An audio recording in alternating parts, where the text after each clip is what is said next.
Hope, the journey of a living miracle. That day, as I walked down a quiet, uncrowded street, I saw a sight that made me stop in my tracks. A small creature lay motionless on the ground, completely surrendered to its own suffering. Its half-closed eyes indicated extreme weakness, and its body was in such an alarming state that it made me hold my breath for a moment. Its ears, or what was left of them, were infested with maggots, eaten away by time and human neglect. The skin around the wounds was irritated, exposed, throbbing with signs of infection. The dehydration was so severe that its tongue hung out of its mouth, as if its own body no longer had the strength to hold it in. There was a strong, penetrating odor, a mix of open wounds and neglect. Flies circled its thin, inert body, as if waiting for the inevitable. But for me, the inevitable was not an option. I knew I had to act quickly. Time was not on our side. I picked him up in my arms, feeling his fragile body and the bones protruding beneath my skin.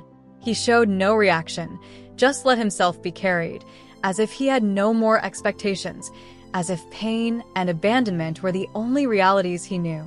The first contact with care and affection. When I got home, the first step was to provide him with some comfort. I prepared a warm bath, adding gentle products to clean his wounds without causing even more pain.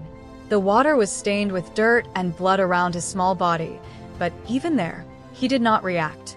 His eyes expressed neither fear nor relief, only a deep exhaustion, as if all the fight that had once existed within him had been drained by the suffering. I dried him carefully, fearing that any sudden movement would cause more pain. Then I offered him some water.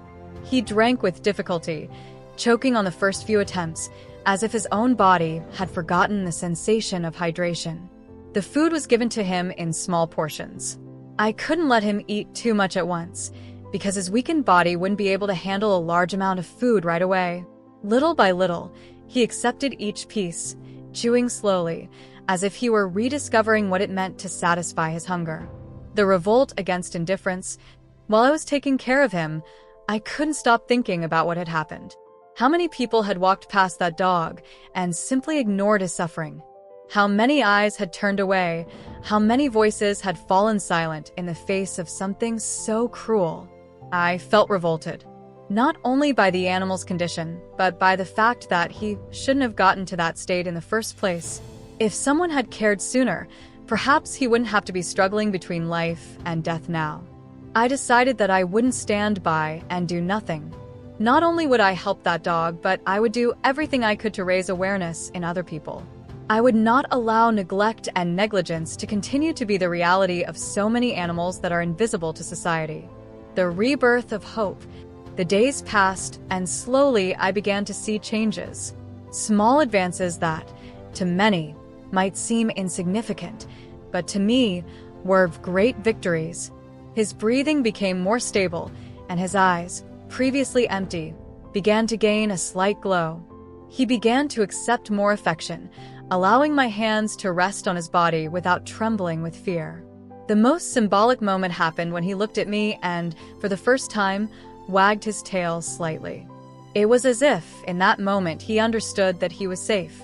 That was the day I chose his name, Hope, because, despite everything, he did not give up.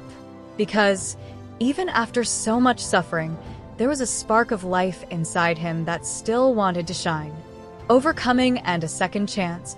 The treatments continued, the wounds began to heal, and little by little, a new dog emerged from the body that once seemed doomed. His fur began to grow back, his strength was renewed, and his eyes began to express something that once seemed impossible. Joy. Hope stopped being just a name. It became a symbol of the transformation that love and care can bring. Today, that defenseless and hopeless being has become a strong, loving, and lively dog. He runs around the yard, plays, seeks affection, and reciprocates every gesture of affection with indescribable loyalty. Every time I look at him, I remember that his story could have ended tragically. But it didn't, because that day, he found someone who cared. And, in the end, it wasn't just him who was saved. Somehow, Hope also saved me, from a reality where indifference still exists but can be changed, one act of compassion at a time.